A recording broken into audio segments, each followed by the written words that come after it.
Am I the a-hole for letting my stepson, his girlfriend, and baby become homeless? My female 46 two stepsons, Eric 27 and Michael 30, live with me and their dad. But our relationship was superficial, since they kept reminding me that their mom was present in their lives and I was the outsider.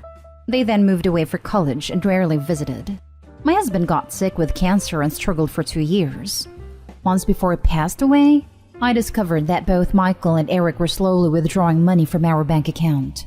I didn't know they had access to it, but later found out they had access through my husband's financial information.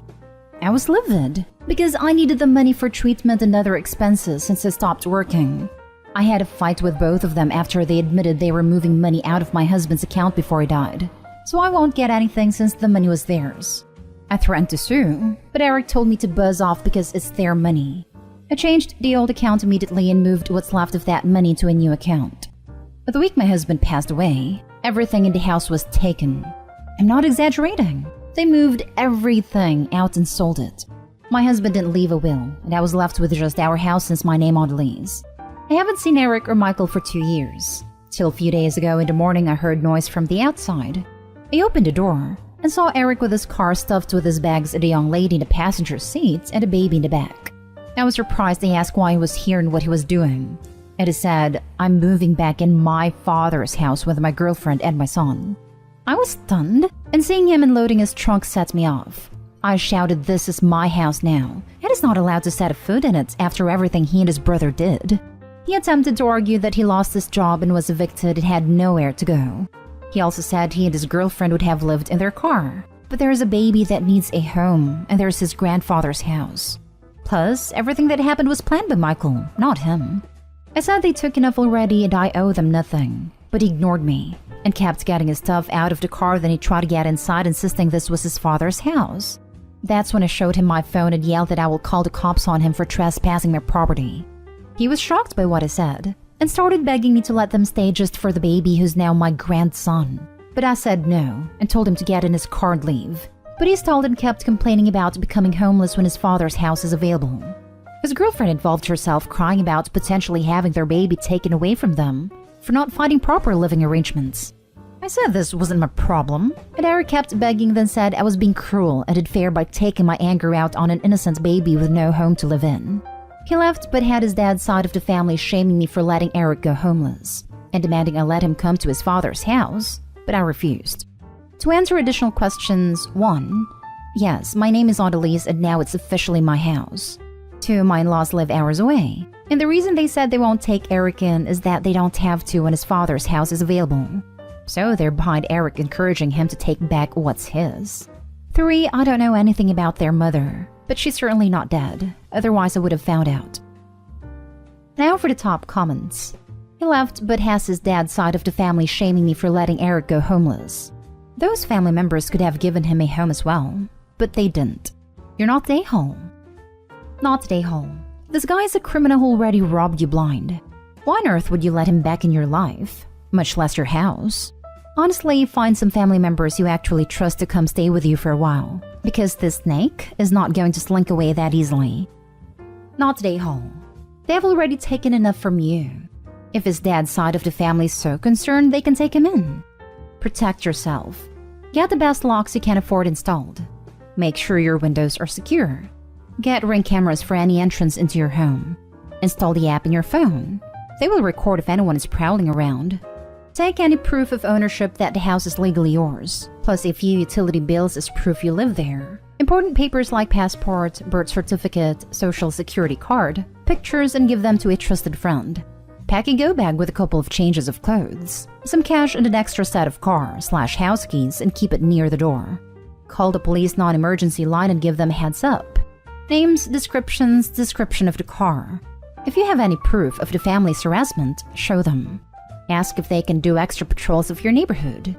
Alert your neighbors so that they'll call the police if they see any strangers in your street, strange cars, and frequent drive-bys. Tell them that you are not moving out and no one is moving in. If they see anyone loading or unloading their car into your home, they should call 911. It all sounds scary, but you are preparing for the worst possible scenario. You are now a freaking safety Boy Scout. You are prepared. Then live your best life. If things go down, don't panic. You have a plan. Grab your bag and go. Next story. Am I the a-hole for asking my spouse to forgive my mom and my sister? Plus update. I have been married to my wife for 8 years. The very first day my family met her, my mom turned her back on her and ignored her, and my sister came out asking if she was ever going to see the triplets again. My ex-girlfriend had kids from a previous relationship. I was so damn pissed and embarrassed, but my significant other handled it like a champ and acted like nothing. When we got home, she cried and was really disappointed. She had been looking forward to meeting everyone. I texted both my mom and sister and chastised them both for their rude behavior, and my mom's reason was because she really liked my ex and her kids. Same for my sister.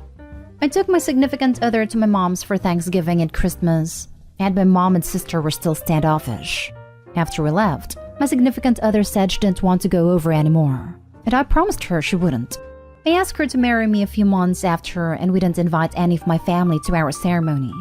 Not her choice. She said I was more than welcome to, but I didn't think my family deserved to be there. Then my mom found out and reached out and asked if we would like to have dinner. My significant other encouraged me to go, but she had no desire to. I went, and it ended up being a party at an Italian restaurant with all of my family. They were all asking for my wife, and it was so damn uncomfortable having to make an excuse. But I understood. My wife has stayed away but does help me buy gifts for everyone's birthdays and holidays and goes with me to visit my grandparents. Now, my sister's daughter was diagnosed with cancer this month. My wife has been incredibly helpful and has assisted in any way possible, and I was hoping this would lead to everyone forgetting the past. I asked my wife if she'd consider coming around to my mom's, and she refused. I told her I didn't understand why, that all this drama was 8 years ago and she was doing all this nice stuff for them right now. She said helping out is the right thing to do, but that it doesn't mean she has to be friends with them. I did raise my voice and told her that being stubborn helps no one, and she called me an a-hole for not understanding. So am I? Edit. Changed some details for privacy. Now for the top comments before the little update. You're the a-hole.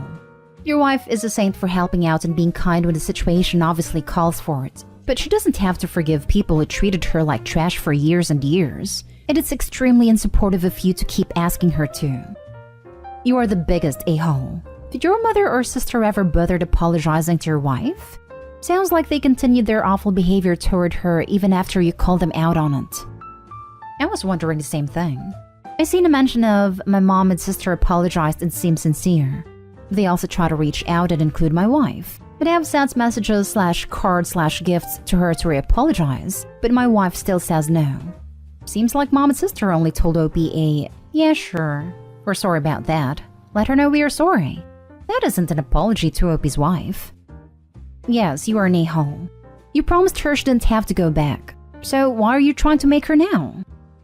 Man, all of y'all are really making me see things differently. I admit now I'm being selfish. With my niece being sick and my wife helping out, I thought maybe we could all just get along. I see now I messed up. Now for the little update. Thank you all for opening my eyes. I've never felt so attacked, but I'm grateful for it all. I have totally changed my way of thinking. My wife is amazing. The last thing I want is to take her around people who don't have her best interests at heart. Unfortunately, it took advice from strangers for me to see. Nonetheless, I am thankful. I can't reply to everyone. I have a lot of making up to do. My wife has read so many comments and would like you all to know she's very thankful to see so much support. She says she's always felt guilty about staying away, but feels better about her decision now.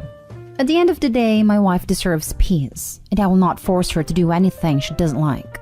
She's pretty gleeful right now. Lol. Thank you all. Next story is titled, Am I the a-hole for telling my son the truth about his mom? Their mom, 44 female and I, 44 male, broke up 9 years ago because I caught her cheating with my friend in our own home with our 4-month-old son, sleeping in the next room. The breakup was hard, especially for the kids, but as parents we did everything possible so that they can be happy. And we decided that we would never tell them the reason we broke up until they are adults.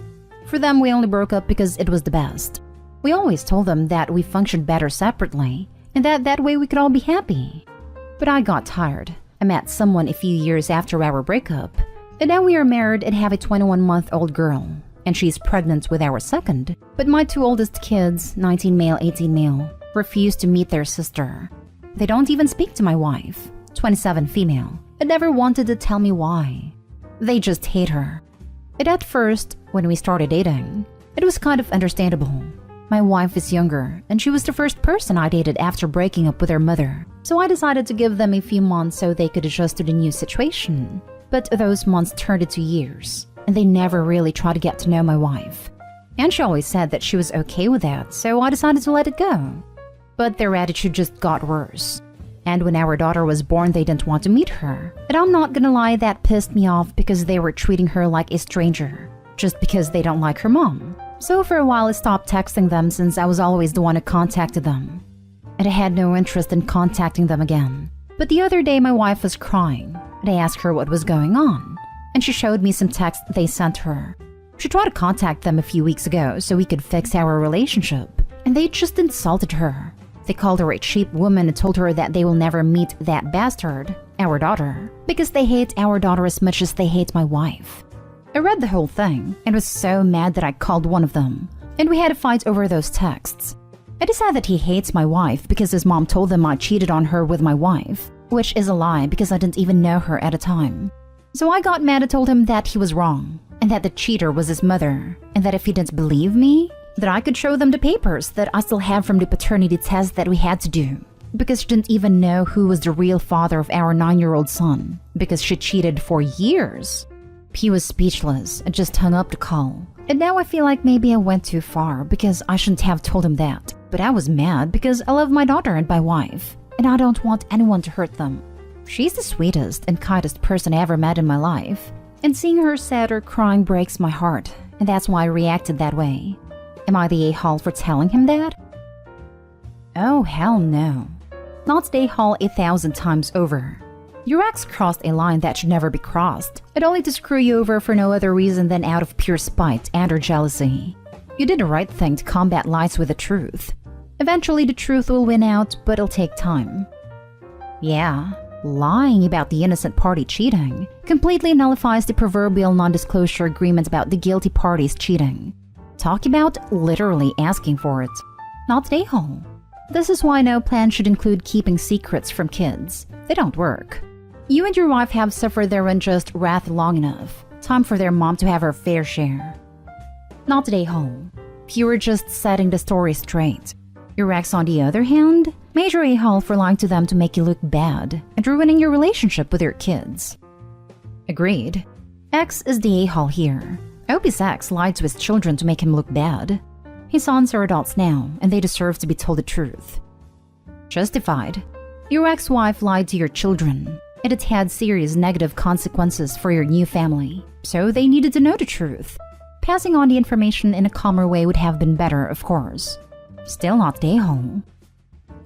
Last story. Am I the a-hole for wanting my wife's son to leave the house after he turns 18? My wife and I have been married for 5 years, and she has a 17-year-old son from a previous relationship. The father left her and her son about a decade ago, and has not been present in their lives ever since. I know it was a traumatic experience for both of them, and they have a very tight bond as a result. My wife is on permanent disability and doesn't work, so I am the sole breadwinner in the household. I've always tried to be a very present figure in my stepson's life, but I also understand that I am not his father. For the past 3 years or so, her son has been having a lot of behavioral issues. When it started, my wife and I thought it was typical teenager acting out type stuff. But when his behavior continued over the course of months and into a year, we knew we had to take more action. We attended family therapy, got him individual therapy and counseling, worked with his school counselor, tried getting him involved in extracurricular activities, etc. We put a lot of time, effort, and money into as many ideas as we could think of, hoping that something would click. But nothing has worked. His grades in school are near failing, and he is at risk of not graduating next year. He will refuse to leave his room for days at a time. He has zero respect for me as a person, let alone a parent figure. He fights us on attending therapy and counseling sessions, and will not participate when we get him there. I am at my wit's end, and I am also starting to feel the hurts financially because my insurance doesn't cover all of the therapy and counseling. My wife's disability checks take some of the edge off, but I'm hemorrhaging money at this point and failing behind on bills. My stepson turns 18 in a couple months, and I'm at a point where I want to stop paying for his therapy and counseling. I am also at a point where I no longer want him in my house at the end of next school year. After a recent outburst from him, I broke down to my wife and told her all of this. She wasn't aware of the financial problems because I don't want her to feel that her son is a burden on us. But as hard as it is to say it, he kind of is. Out of anger and frustration, I told my wife my feelings about wanting him to leave our house, and she flipped out on me. She accused me of giving up on him and basically being okay with him becoming homeless. She said she would never forgive me if I abandoned him like his father did, and that I was an a-hole for even thinking something like that, let alone telling her. It's been a huge rift between us since then, and it's put a huge damper on the holidays. A part of me wants to get this all out in the open since I think my stepson deserves to know what kind of strain this is putting on all of us. But my wife insists on being protective of him. I feel like no matter what, I am going to be the bad guy, but I also feel like I have done all that I can do. Am I the a-hole for wanting to quit supporting my stepson? Not the a-hole. You are doing everything you can to help your stepson. Unfortunately, you cannot help someone who doesn't want to be helped. While he is a minor and you have the authority to do so, have you considered inpatient help? I would suggest being honest with him. His behavior is unacceptable, and he either changes or leaves. You will pay for his therapy as long as he tries to help himself get better. This may cost you your marriage, but if you do not draw this line, you will be having the same conversation in 10 years. While he is a minor and you have the authority to do so, have you considered inpatient help? My wife outright refuses to even consider this. His therapist recommended it a little over a year ago, but my wife wouldn't even think of it. She then forced us to find a new therapist. That is denial, and all it's doing is enabling him. The shame of it is, he probably feels the most lost in all of this.